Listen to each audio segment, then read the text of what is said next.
Ang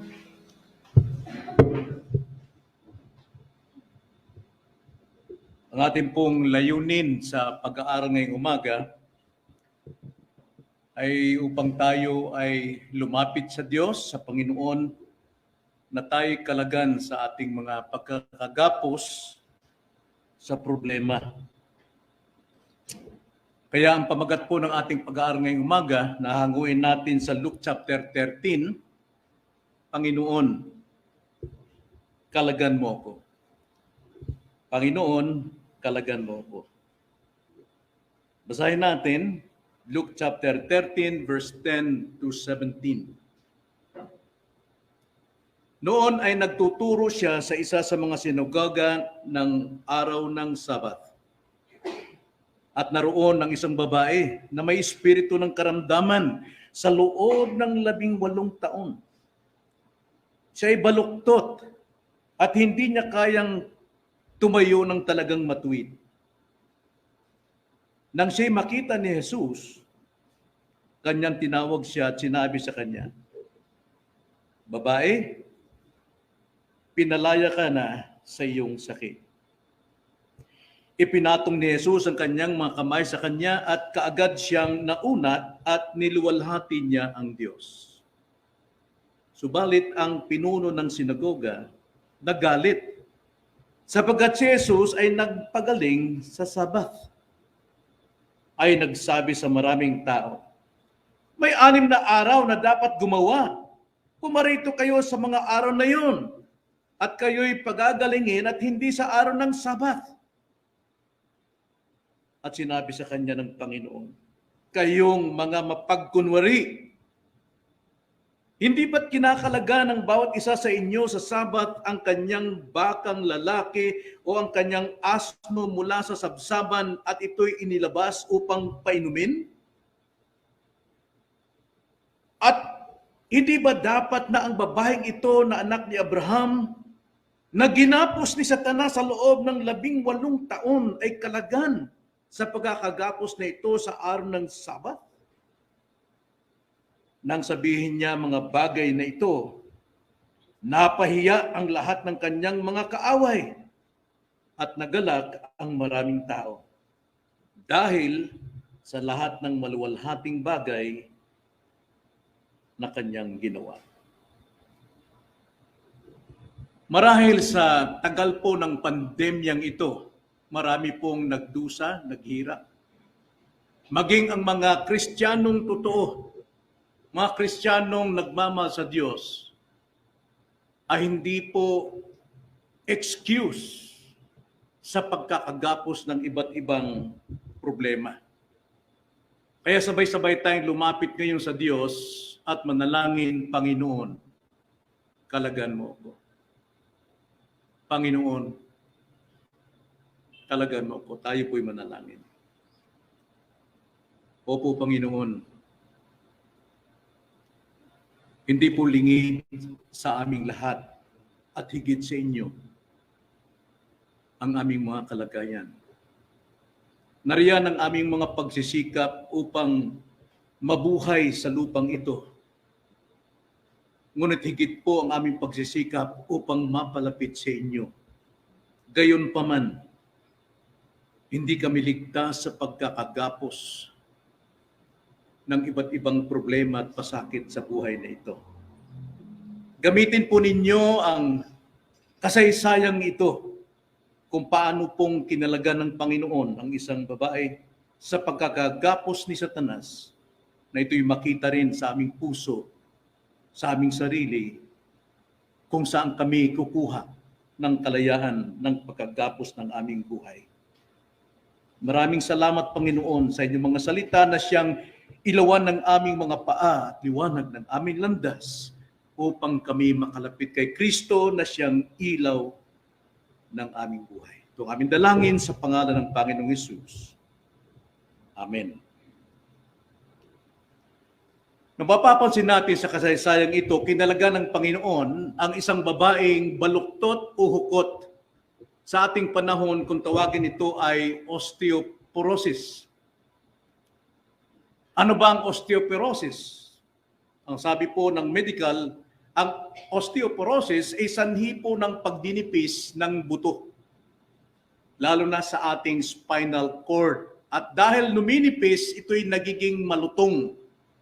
At dahil sa lutong nito, may maliliit na nababasag sa butong ito, siyang sanhi upang manghina ang kanyang gulugod at siya ay mayuko at mabaluktot hanggang halos sasayad ang kanyang mukha sa lupa. At ito ay matinding paghihirap, kapwa Kristiyano at hindi Kristiyano.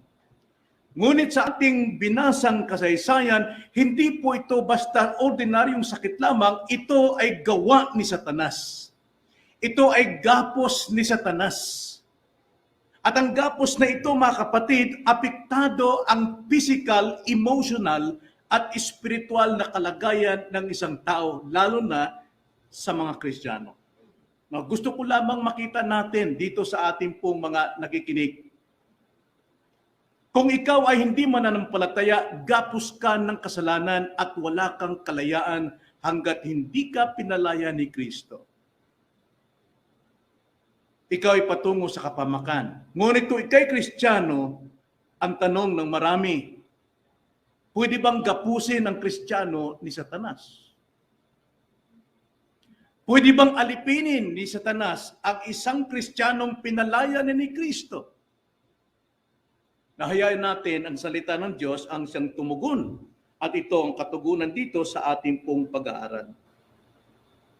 Ito pong kasaysayang ito na isang babaeng hukot o isang baluktot na babae, ito'y lumalarawan sa maraming mananampalataya. Isa ako rito, maaaring kayo rin. Gapos tayo ng iba't ibang problema, gapos tayo ng iba't ibang pahirap, pasakit, nayuyuko ang ating isipan, ang ating puso, hanggang sa lupa na halos hindi tayo makatingala sa langit. Bagamat tayo nagtitiwala sa biyaya ng Diyos, na tayo'y totoong Kristiyano, ngunit dumadanas pa rin tayo ng pagkagapos ng problemang ito. Ang alam natin, ito ay pangyayari lang sa panahon. Pero dito po sa ating buwinasa, ito'y gawa ni Satanas. Kaya ang tanong, pwede bang gapusin ni Satanas ang isang Kristiyano? Kaya dito, tignan natin ang ilang mga leksyon na dapat nating matutunan sa buhay ng babaeng ito. Pero bagong lahat, tayo muna ay tumungo sa isang malayong konteksto ng pag-aaral na ito. Ang bayang Israel o ang mga Hudyo, sila'y naalipin, sila po'y nabihag ng Babylonia. At pagkabihag nila sa Babylonia, natigil ang kanilang pagsamba doon sa bayang Zion. Naiwanan nila ang templo. At sila ay umiiyak doon sa pagkakabihag dahil namimiss nila ang Panginoon sa kanilang pagsamba sa templo. Sapagkat yun ang pangako ng Diyos kay Solomon pa lamang na kung saan ang templo, naroon ang kanyang presensya. At sila'y tumatanaw doon sa tuwing sila'y mananalangin. At naniniwala sila naroon ang Diyos. Ngunit, dahil sa kanilang pagka-miss nila sa templo, sila po'y gumawa ng paraan. At dito naitayo ang mga sinagoga. At kaya doon, iba't ibang mga sinagoga na doon sila sumasamba hanggang sa pagdating ng ating Panginoong Hesus. Bagamat tinayo nila ang templo, ngunit ito'y winasak din muli. Kaya pagdating ng Panginoon, ang mga Hudyo o ang mga mananampalataya sa Diyos, sila po'y sumasamba sa sinagoga. At ang Panginoon, nandito siya sa sinagoga upang siya po ay magbasa at mangaral ng salita ng Diyos. Mahalaga po sa Panginoon ang sinagogang ito sapagkat dito niya naipapahayag ang katuparan ng banal na salita. Kaya sa ating panahon, kung tawagin ito ay mga lokal na iglesia. Na kung saan, sa araw po ng linggo, hindi araw ng Sabat, tayo po ay nagkakatipon upang makinig ng pangangaral at makatanggap ng aral, leksyon, paano tayo mamuhay sa buhay na ito at tayo umaawit ng mga himno at salmo. So nais ko makita natin at maunawaan ang kahalagahan ng pagtitipon sa Panginoon at the same time. May pagkakatulad tayo sa babaeng hukot na ito na mananambahan sa Diyos. hangad makapakinig ng pangangaral ng salita ng Diyos sa araw ng Panginoon. Nakilalanin natin ang babaeng ito na isang hukot, isang baluktot, at ang mga leksyon na ating makikita rito. Una, tignan natin, ang babaeng ito ay isang mananampalataya. Isang mananampalataya. Verse 10 to 11. Noon ay nagtuturo siya sa isa sa mga sinagoga ng araw ng Sabat. At naroon ang isang babae na may espiritu ng karamdaman sa loob ng 18 taon. Siya ay baluktot at hindi niya kayang tumayo ng talagang matuwid. Ang salita roong siya'y naroroon. Saan? Sa sinagoga. At anong ginagawa roon? Sumasamba, nagbabasa ng salita at nangangaral. At naroon ang Panginoon na siyang nangangaral doon. So ang babaeng ito ay isang mananampalataya. Kaya siya naroon sa sinagoga upang makinig ng pangangaral. At ang babaeng ito ay tinawag na anak ni Abraham. Nagpapatunay na siya isang mananampalataya. Ang sabi sa verse 16, at hindi ba dapat na ang babaeng ito na anak ni Abraham, na ginapos ni Satanas sa loob ng 18 taon, ay kalagan sa pagkakagapos na ito sa araw ng Sabat? Dito po ang sagot ng tanong natin. Pwede bang gapusin ni Satanas ang isang mananampalataya? Ang sabi diyan, ang babaeng ito ay mananampalataya. Bakit? Sapagkat siya anak ni Abraham, gapos ni Satanas. Minsan sa ating mga Kristiyano, masyado na tayong hyper sa faith natin, hindi na tayo naniniwala kay Satanas. Sapagkat si Satanas wala na sa buhay ng Kristiyano. Tandaan natin, mismong si Kristo ay tinukso ni Satanas, kaya totoo si Satanas. Huwag tayong masyadong magpaka-hyper faith sa ating pananampalataya. Pag sinabing anak ni Abraham, so therefore, ito po ay mananampalataya. Tingnan niyo ang Galatians chapter 3, verse 7.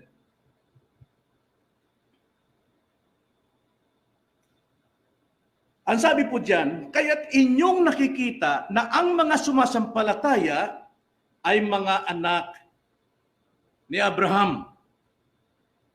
So ito ay sinabi ng Panginoon, ito'y anak ni Abraham sa makatuwid, ito po ay mananampalataya sapagkat si anak ni Abraham. Pero tanda natin, hindi lahat ng anak ni Abraham ay mananampalataya. Pero si Kristo, tinukoy niya na ang babaeng ito, isang mananampalataya. Tingnan natin ang patunay sa Biblia na hindi lahat na anak ni Abraham ay mananampalataya. Luke chapter 16 verse 25, yung parables noong si Lazarus at ang mayaman. Kapwa sila anak ni Abraham. Pero yung isa, nasa impyerno. Pero yung isa, nasa sinapupunan ni Abraham. Subalit sinabi ni Abraham, anak, ang tawag niya doon sa taong nasa impyerno, alalahanin mo na sa iyong buhay ay tinanggap mo ang iyong mabubuting bagay at si Lazaro naman ay ang masamang bagay. Subalit ngayon ay inaaliw siya rito at ikaw ay nagdurusa. Dito na makikita natin na hindi lahat ng tao ay anak o mananampalataya. Bagamat siya'y mayaman, bagamat siya'y pinagpapala, bagamat siya'y mahirap at pulubi lamang, hindi patayan yan kung siya'y totoong mananampalataya, kundi ang totoo ay anak ni Abraham ang sumasampalataya. Kaya nga sabi nga ni Pablo sa Romans chapter 9 verse 6, subalit hindi sa ang salita ng Diyos ay nabigo, sapagkat hindi lahat ng buhat sa Israel ay kabilang sa Israel. So hindi lahat ng Israelita ay totoong mga Israelita. Ibig sabihin, ang babaeng ito ay isang totoong mananampalataya, pero isang bagay lang, hindi natin makita. Hindi niya kilala si Jesus. Mananampalataya siya, ngunit hindi niya kilala si Jesus. Sapagkat siya isang Hudyo. Ang mga Hudyo, bagamat alam nilang kasulatan na may Mesiyas, pero hanggang sa ngayon, hindi nila tinatanggap si Jesus na siyang Mesiyas, kaya hindi nakilala si Jesus. Tulad ni Lydia. Si Lydia po'y mananambahan sa totoong Diyos, pero hindi pa niya kilala si Jesus. Ngunit nung mangaral si Pablo, Binuksan ang kanyang puso upang makilala niya si Jesus at tinanggap si Jesus bilang kanyang Panginoon at tagapagligtas. Tandaan niyo yun? Acts chapter 16 verse 26, 24. I'm sorry. So, makikita natin dito, mismong si Jesus nagsasabi na si anak ni Abraham. So therefore, tulad mo siya. Tulad natin siya. Tayo'y mananampalataya. Kilala natin si Jesus. Pero tayo man ay gapos din ng problema. Sino sa inyo dito walang problema? Sa loob ng 2 taon na, mga kapatid, ngayong February, 2 taon na po yung ating pag-suffer. Pasan natin ang bigat na ito. Natakot tayo. Yukayok tayo sa ating mga kabuhayan. Gapos pa rin tayo. Pero, hindi nangangahulugan, mawawala ang ating pagka-mananampalataya. Kaya ba po ang mananampalataya kaysa hindi? Ang hindi mananampalataya, gapos ng kasalanan at patungo sa walang hanggang impyerno, samantalang ang Kristiyano, ligtas, ngunit gapos pa rin ng iba't ibang problema. Ikalawa, nakita natin babaeng ito ay isang mananampalataya. At makikita natin ang babaeng ito ay hindi ligtas sa karamdaman. Mayroon siyang karamdaman. Verse 11. At naroon ang isang babae na may espiritu ng karamdaman. Tignan natin. Yung karamdaman ay isang uri ng espiritu. Sa loob ng 18 taon, tagal ng pagdurusa nito, siya ay baluktot at hindi niya kayang tumayo ng talagang matuwid. Sa kanyang sariling lakas, hindi niya kayang umunat, tumayo ng diretso. Alipin siya nito. Well, marami pong Kristiyano hanggang ngayon, hindi pa rin makatayo sa kanilang pananampalataya, bagamat mananampalataya. Bakit po? Dahil gapos po ng espiritu ng karamdaman at marami pong nararanasan.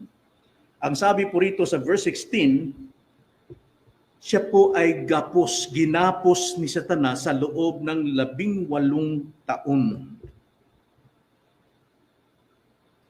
Believer, gapos ni Satanas.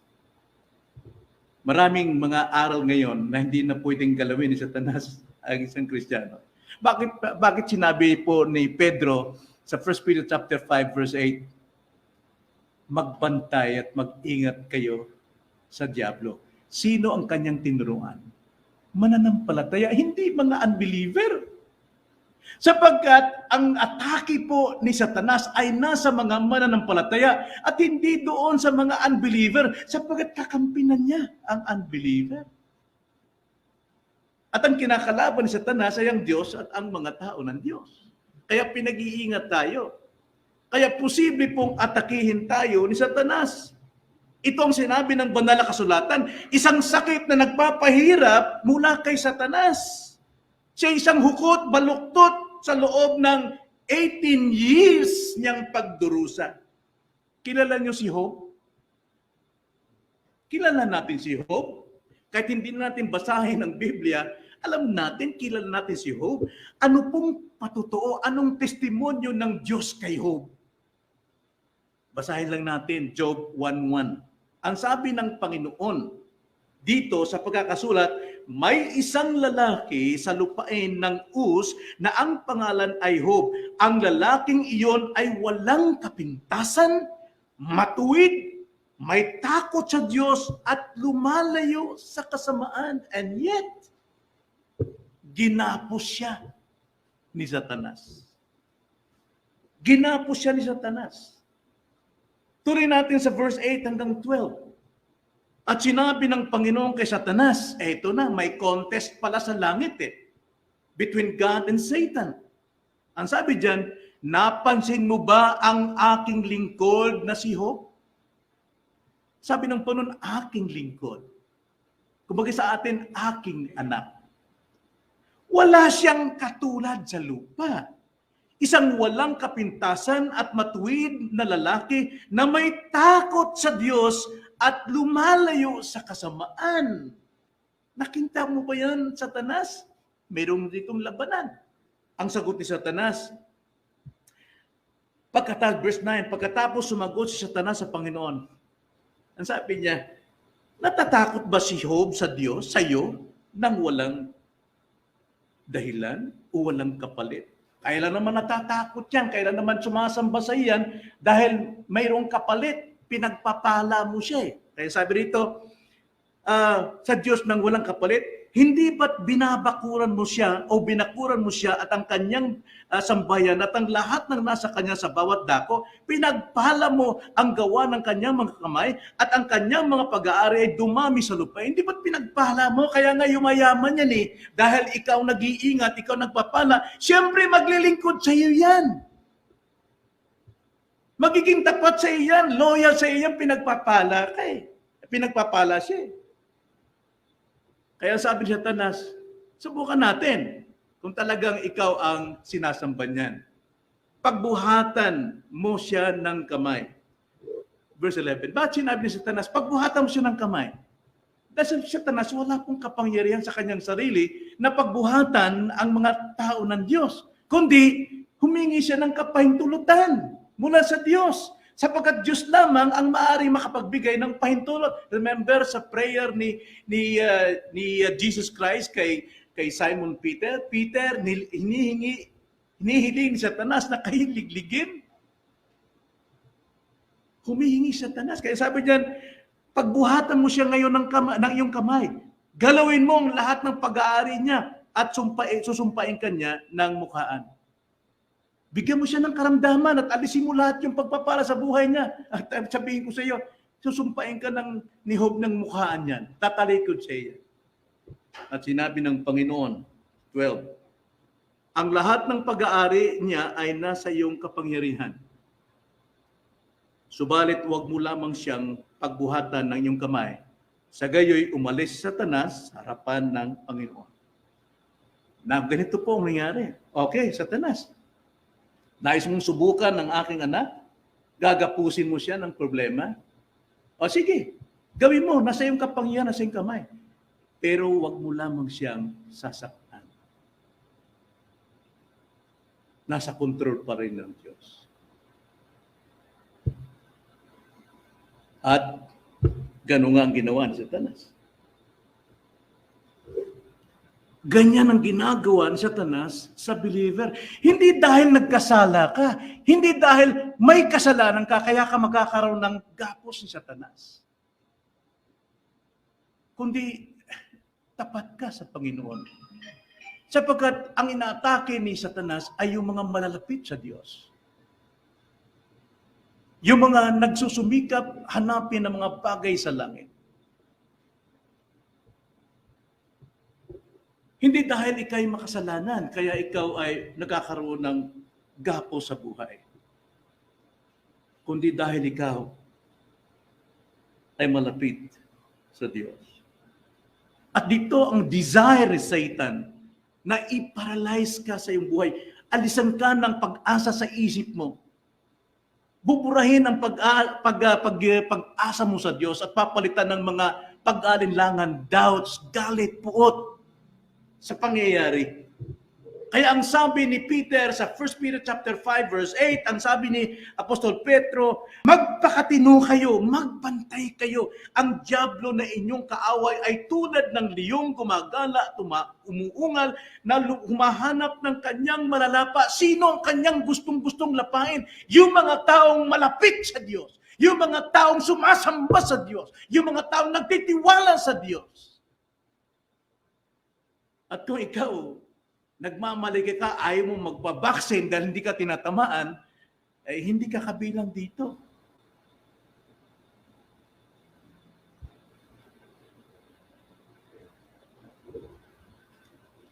Ang gagawin ni Satanas sa iyo, na ito siyang gumagapos sa ating isipan, sa ating pagkatao.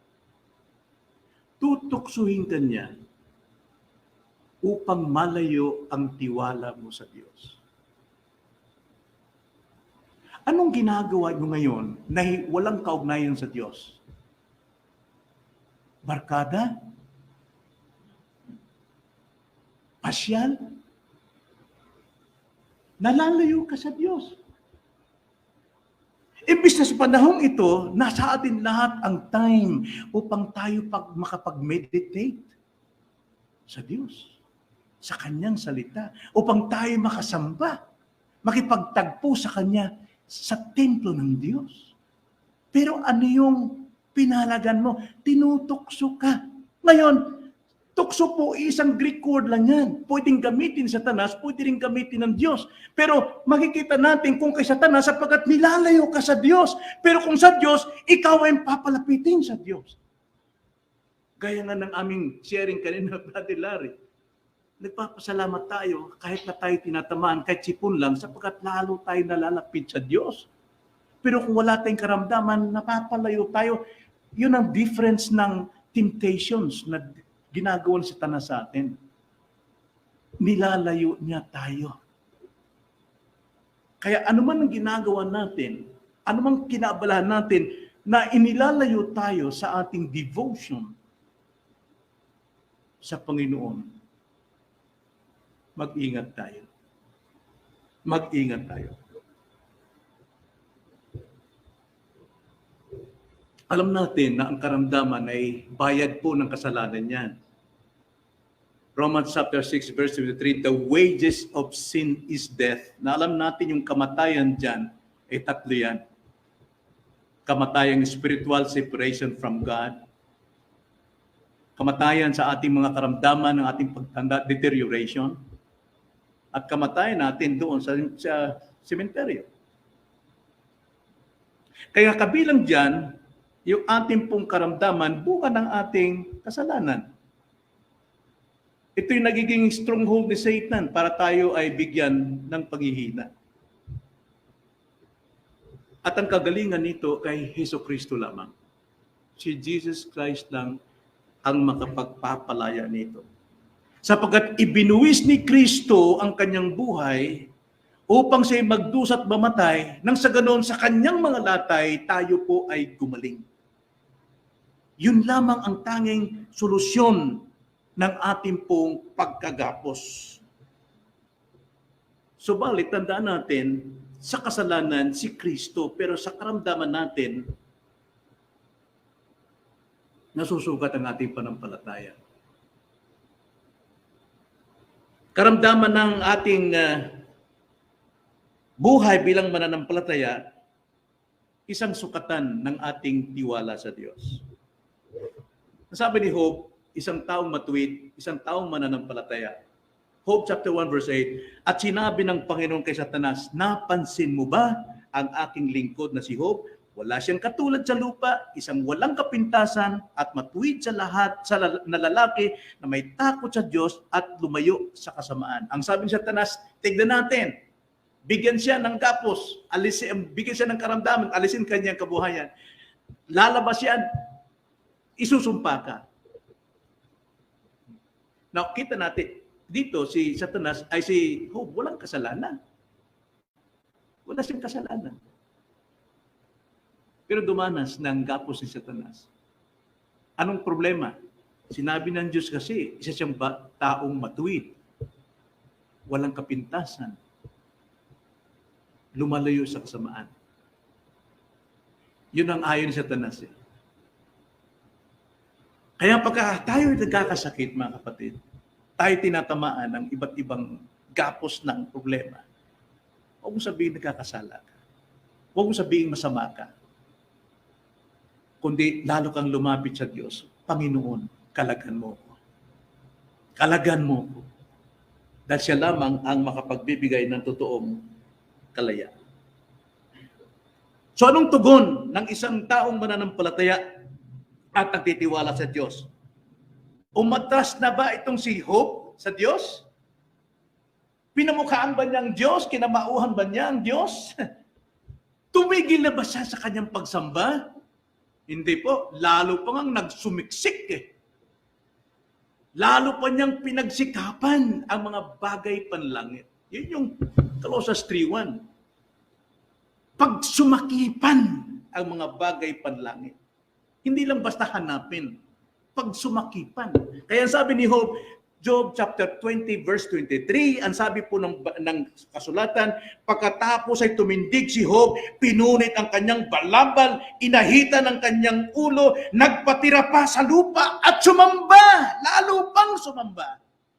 Lalo pang nagpakambaba. Inahitan niya ang kanyang ulo na sinasabi, ako'y alabok, Panginoon, sino ako sa iyong harapan? Sasambahin kita. At 21, sinabi niya, hubad akong lumabas sa sinapupunan ng aking ina, at hubad akong babalik doon. Ang Panginoon ang nagbigay, at ang Panginoon ang bumawi. Purihin ng pangalan ng Panginoon. At sa lahat ng ito ay hindi nagkasala si Job, ni pinaratangan man ng kasamaan ng Diyos. Sa kabila ng kanyang karamdaman, lalo pa siyang sumamba. Sa kanyang matinding problema, gapos, pinayukayok siya sa kanyang kabigatan ng kanyang pasanin. Marahil ang kanyang anak nasa ospital ngayon. Marahil wala silang pambayad sa ospital. Maring wala silang makain ngayon. Yukayok sila. Talaga namang osteoporosis ang kanyang pong katawan sa kabigatan. Ngunit lalo pa siyang nagpatira pa at sumamba. Ikatlo, makikita natin sa babaeng ito, hindi lamang na siya po isang mananampalataya at may karamdaman, ikatlo, babaeng ito ay may kalayaan. Pero mo, hirap na siya. Baloktot na siya. Pero malaya siya. Verse 12, nang siya'y makita ni Jesus, kanyang tinawag siya at sinabi sa kanya, babae, pinalaya ka na sa iyong sakit. Now remember, sa verse 2, malaya siyang nagpunta sa sinagoga upang sumamba. Kaya naman, dahil dyan, nakita siya ng Panginoon. At siya po'y pinalaya. Nakita ito ni Jesus. Mga kapatid, nakikita ng Panginoon ang kalagayan mo. Hindi maaaring bulag ang Panginoon sa kalagayan mo. Hindi hadlang ang pagkabaluktot nitong babaeng ito para hindi lumapit at sumamba sa Diyos. Ano mang tukso na tayo nalalayo sa pagsamba sa Diyos, kay Satanas yan. Pero kung tayo naman ay talagang naroon ang puso natin para sumamba, walang magagawa si Satanas dyan.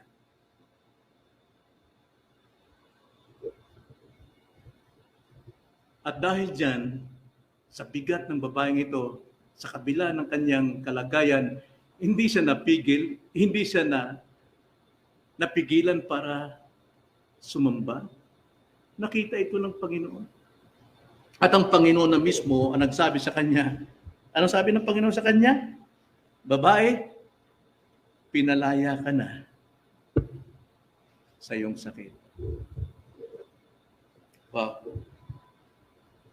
Sa kabila ng kanyang pagkahugot for 80 years, naroon siya sumasamba, malayo siyang nakalapit kay Jesus. Hindi hadlang ang 18 years. Itong pandemic na ito, maraming Kristiyanong nasusubok kung totoo ang kanilang pananampalataya. Sapagkat sa time na ito, marami pong tumatalikod, umaatras. At nananatiling talikod. Okay, pinagpapala sila. Pero hindi na nahulugang sila ay kinalingan ng Diyos.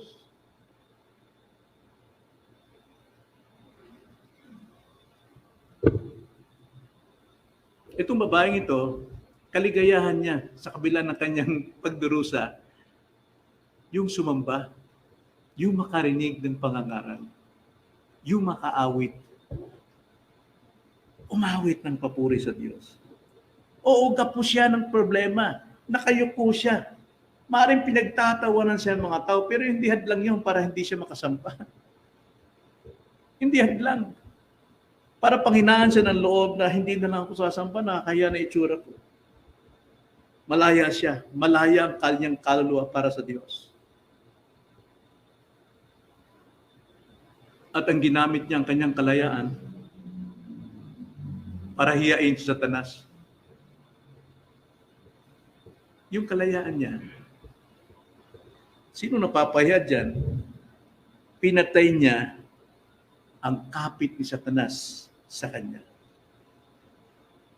Kahit hindi man siya gumaling sa kanyang karamdaman at mamatay sa pisikal, buhay ang kanyang puso na siya'y mananampalataya sa Diyos. Kailangan niyang makatagpo si Jesus. Minsan sa atin, tayo po ay mananampalataya, nagtitiwala tayo sa ating pananampalataya. Pero nakakalimutan natin, ano ang problema natin, laging si Jesus ang ating kasagutan. Sabi nga sa awit, Jesus is the answer. Huwag natin kalimutan yon. Mananampalataya tayo, pero kung paano tayo niligtas ni Kristo mula sa ating pagkamakasalanan na siyang magluluklok sa atin, maglululob sa atin sa dagat-dagatang apoy, gaano pa kaya ang gapos natin ngayon? Siya rin ang magliligtas sa atin. Tulad kay Job, tiwala niya ay sa Diyos lamang. Kahit siya'y pasakitan ni Satanas, hindi siya tatalikod sa Diyos. Pero hindi nangangahulugang kilalan ni Job ang Diyos. Mananampalataya siya. Pero pagdating po sa chapter 38 hanggang 42, ang sabi ni Job, ngayon, nakilala na kita. Doon niya nakilala ng lubusan ang Diyos. At dahil doon, pinalaya siya, binigyan siya ng panibagong pamilya. Marahil mananampalataya rin tayo, pero kilala ba talaga natin si Jesus? Siya ba talaga ang ating tagapagligtas? May kalayaan siya. Kaya ang sabi ng Panginoon, babae, pinalaya ka na sa iyong karamdaman.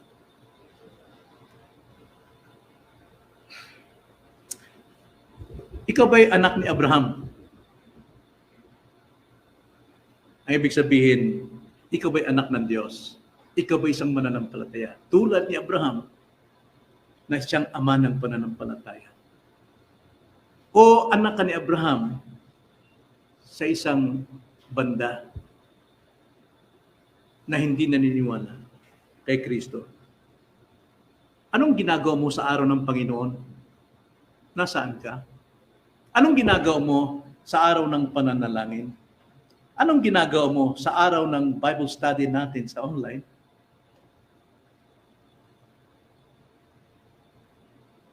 Anong ginagawa mo sa prayer meeting? Anak ka ba ni Abraham? Anong umahadlan sa iyo?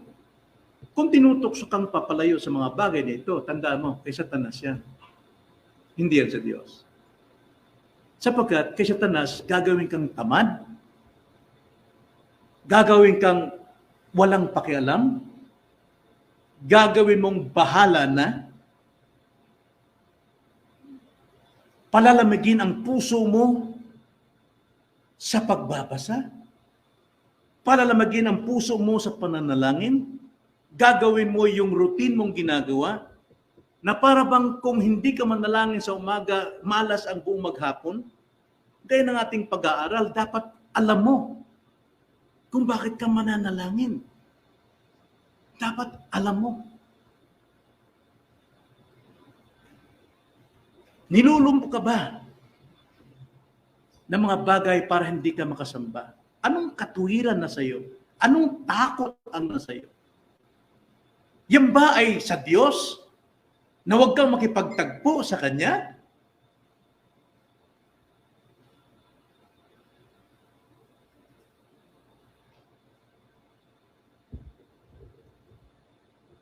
Mayroong nga kapatid tayo, ng Koreano sa Taliban, na hinostage, remember? At unang pinatay ang kanilang pastor. 26 persons sila, unang pinatay ang dalawa. Pero alalan natin, hindi natin sila kilala, pero kapatid natin sila. Nagpapatuloy sila. Dahil naniniwala sila na ang ebanghelyo para din sa kanila, mga taga-Taliban. Sa China, ngayon, hanggang ngayon, nasa ilalim sila ng lupa, sumasamba. Hindi tumitigil. Papalapit sila sa Diyos. Nagpatira pa sila at sumamba tulad ni Job. Ang Panginoon ang nagkaloob, ang Panginoon ang mag-aalis.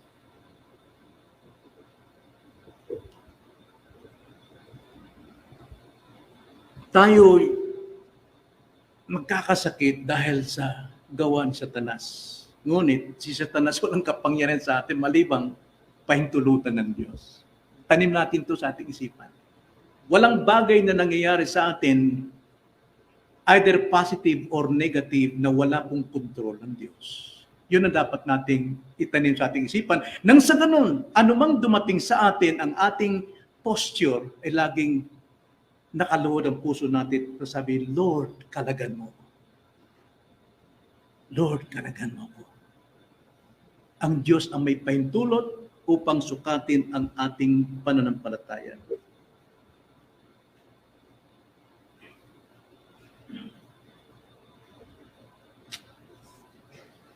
Kaya nga ito nga ang